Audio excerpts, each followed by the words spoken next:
Yeah, Boss Brian 2.0. Yeah, gising mga mahal kong Pilipino, makinig sa boses ng taong bayan.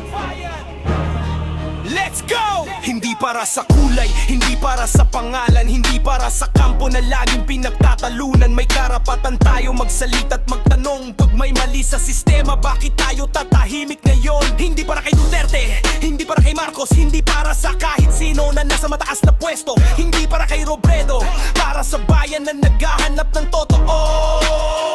Everyday nakikita ko ang hirap sa paligid, mga pangarap ng tao unti-unting napipigil. Tax na binabayaran, pawis na pinaghirapan, kaya may karapatan tayong humingi ng kasagutan. Freedom of expression, boses ng bayan, hindi pwedeng ikulong ang katotohanan. Raise your voice, stand up, huwag magtapo para sa kinabukasan. Sama-sama tayong kumilos. Freedom of expression, isigaw mo ng malakas, karapatan ng bawat isa hindi dapat mabawas. Di para sa politiko, hindi para sa pangalan, kundi para sa bayan at sa susunod na henerasyon. Oras na para pakinggan ang taong nasa ibaba, hindi lang yung may pwesto o may kamera. Mga manggagawa, estudyante at magsasaka, lahat may boses, lahat may mahalagang salita. Too much division, puro away sa social media, habang ang problema patuloy na lumaala. Left or right, pula man o dilaw, berde o rosas, mas mahalaga ang bayan kaysa sa anumang sigaw. Kakalungkot ang mga nangyayari sa paligid, pero hindi dahilan para mawalan ng paninindigan. Kung may tanong, magtanong, kung may opinyon, lahat sa respeto at katotohanan, doon tayo dapat.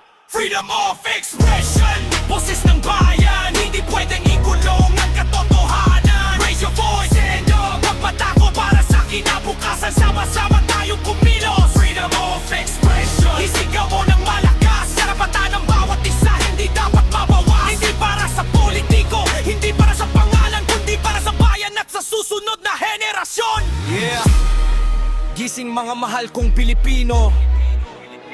Yeah, hindi para sa mga sinasamba nating pangalan,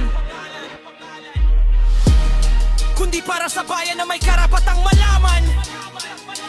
Iisang bansa, iisang pangarap, boses ng mamamayan ang dapat marinig sa lahat. Yeah! Freedom of expression.